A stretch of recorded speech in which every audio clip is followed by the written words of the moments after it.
Assalamualaikum warahmatullahi wabarakatuh. Shalom, perkenalkan nama saya Herudiki Nugrafioni dari Prodi Teknik Perminyakan kelas D angkatan 2023 dengan NIM 2301129. Pada saat ini saya akan mempresentasikan materi fisika dasar yang berjudul gerak peluru dengan kode F1.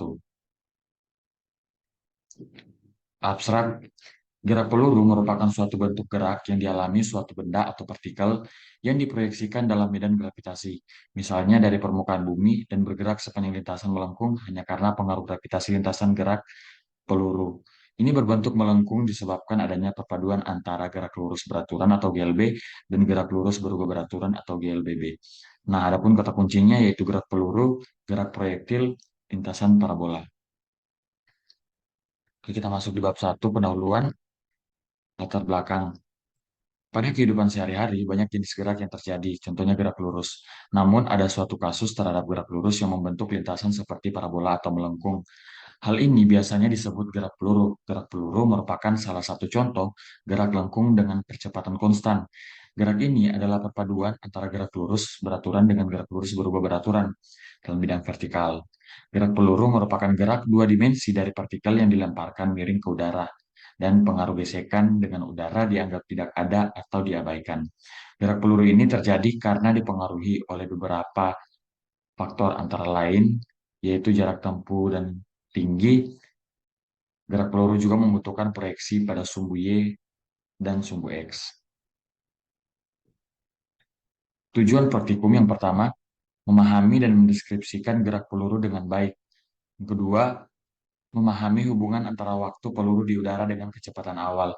Dan yang ketiga, memahami hubungan antara kondisi awal dengan lintasan peluru. Nah, permasalahan ya, yang pertama, bagaimana memahami dan mendeskripsikan gerak peluru dengan baik. Terus yang kedua, bagaimana memahami hubungan antara waktu peluru di udara dengan kecepatan awal. Dan yang ketiga, bagaimana memahami hubungan antara kondisi awal dengan lintasan peluru. Oke, kita masuk di bab 1 dasar teori. Gerak peluru. Gerak proyektil diidentifikasikan sebagai gerak suatu benda yang diberi kecepatan awal, kemudian menempuh lintasan yang arahnya sepenuhnya dipengaruhi oleh percepatan gravitasi pada sumbu vertikal dan hambatan udara pada sumbu horizontal. Gerak peluru terjadi karena faktor yaitu jarak tempuh yang tinggi pada sumbu X. Gerak bola merupakan gerak lurus beraturan GLB, sedangkan pada sumbu Y gerak benda yang diklarifikasikan gerak lurus berubah beraturan atau GLBB. Nah, di bawah ini adalah gambar dari contoh gerak peluru itu sendiri. Nah, gerak lurus beraturan merupakan gerak pada bidang lurus yang tidak dipengaruhi percepatan sehingga percepatannya konstan pada jarak berapapun. Sedangkan gerak lurus berubah beraturan memiliki percepatan tetap dan gerak dalam satu garis lurus sehingga kecepatan berubah-ubah secara teratur. Nah, di bawah ini ada rumus persamaan dalam arah vertikal sumbu Y, yaitu yang ini, terus dalam arah horizontal yaitu sumbu X, itu persamaannya ini. Lanjut, kita masuk di bab 3 metodologi. Di sini ada flowchart. Yang pertama itu start, kemudian buka link simulasi pad. Terus yang ketiga kita klik lab sesuai yang ditunjukkan pada gambar. Terus gunakanlah simulasi secara bebas. Yang keempat, atur kondisi awal beberapa nilai besaran sesuai instruksi yang diberikan. Terus aturlah kecepatan awalnya. Terus catat data yang diperoleh. Selanjutnya lakukan secara berulang. Kemudian kita presentasikan. Adapun alat yang akan kita gunakan yaitu laptop atau komputer dan yang kedua linkpad. Nah, di sini ada prosedur kerja. Yang pertama kita buka linkpadnya, terus yang kedua kita klik lab seperti yang ditunjukkan oleh gambar. Terus yang ketiga gunakan simulasi secara bebas agar terbiasa. Terus yang keempat atur kondisi awal. Berapa nilai besaran seperti yang ditunjukkan gambar, sesuaikan dengan instruksi yang diberikan oleh asisten praktikum. Untuk kecepatan awal atur masing-masing 5, 10, 15, 20, 25, 30 amperes. Untuk setiap kecepatan awal, tembak meriam dan arahkan alat ukur yang ditunjukkan di bawah ini. Nah, pada posisi akhir proyektil telah proyektil tembakan. Terus yang keenam, catat data yang diperoleh. Terus yang ketujuh, kita buat grafik menggunakan Microsoft Office Excel.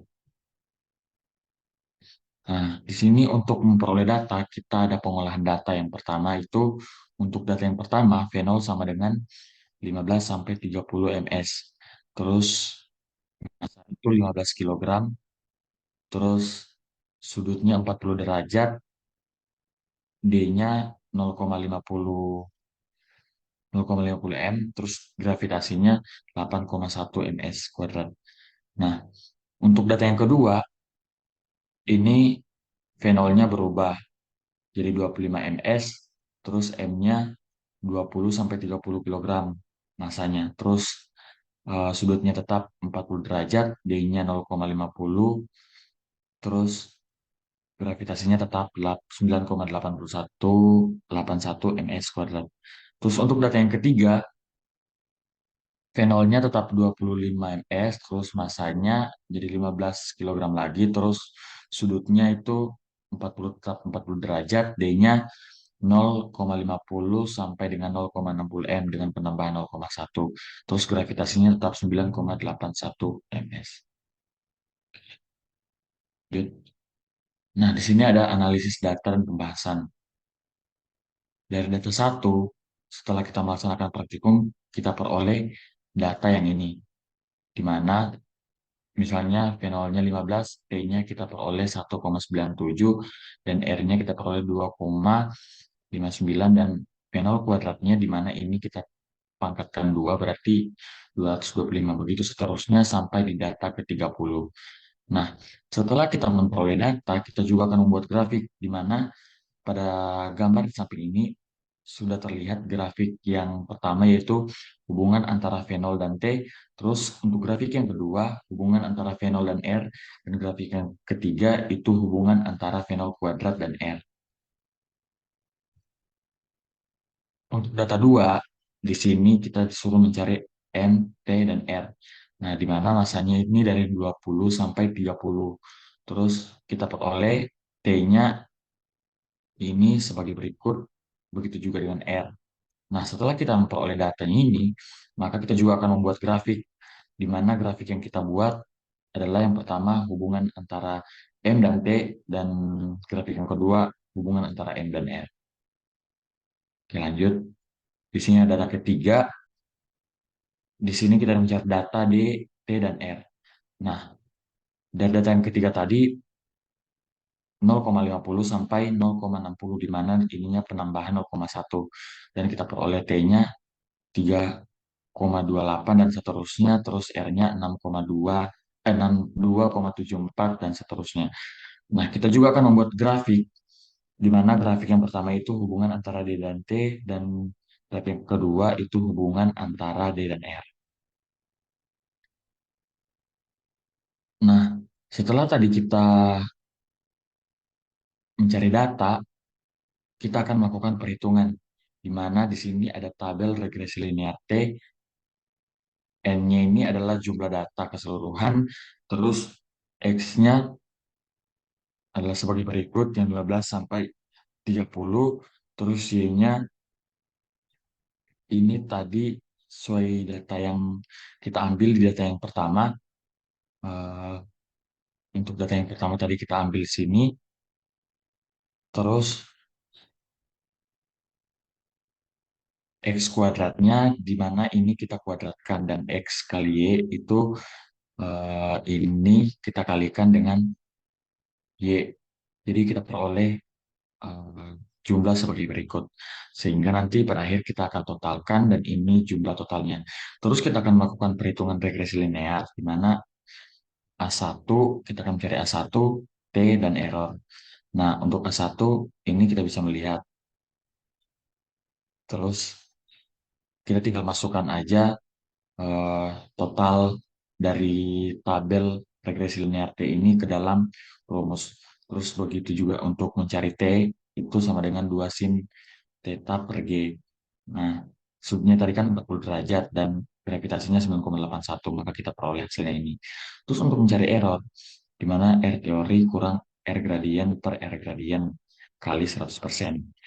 Kita tinggal masukkan aja 0,515199, terus kurang ini, kita kurang dengan ini, dan di bawahnya kita bahagi lagi dengan ini, dan kita kali 100% sehingga diperoleh hasil ini. Sama juga halnya dengan tabel regresi linear untuk R.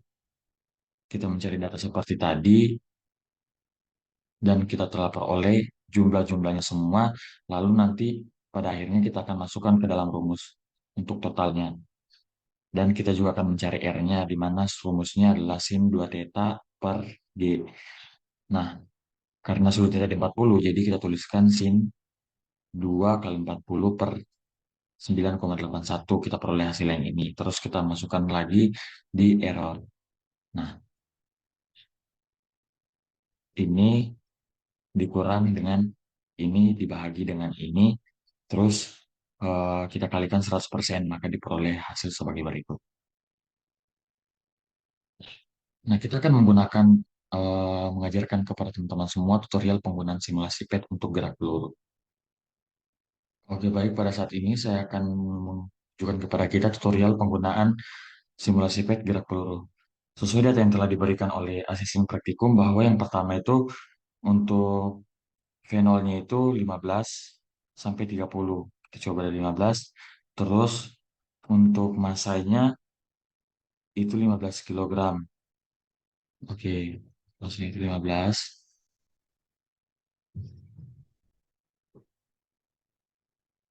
Nah, terus untuk diameternya itu 0,50.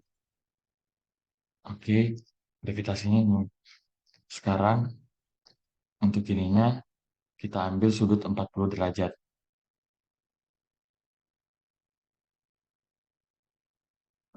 Oke, lanjut. Sekarang kita tembakkan. Kita ambil, lalu kita ukur.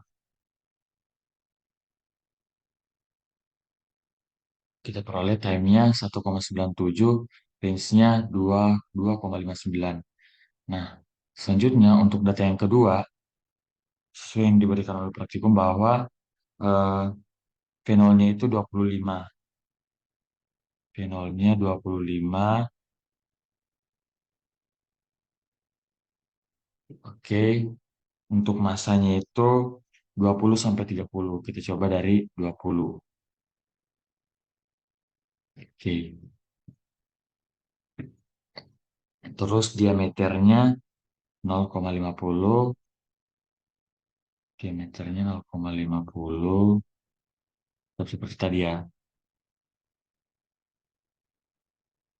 Nah, refleksinya tetap 9, terus untuk ininya kita ambil derajat 40. Terus kita timbangkan. Oke, karena kejauhan jadi kita kecilkan.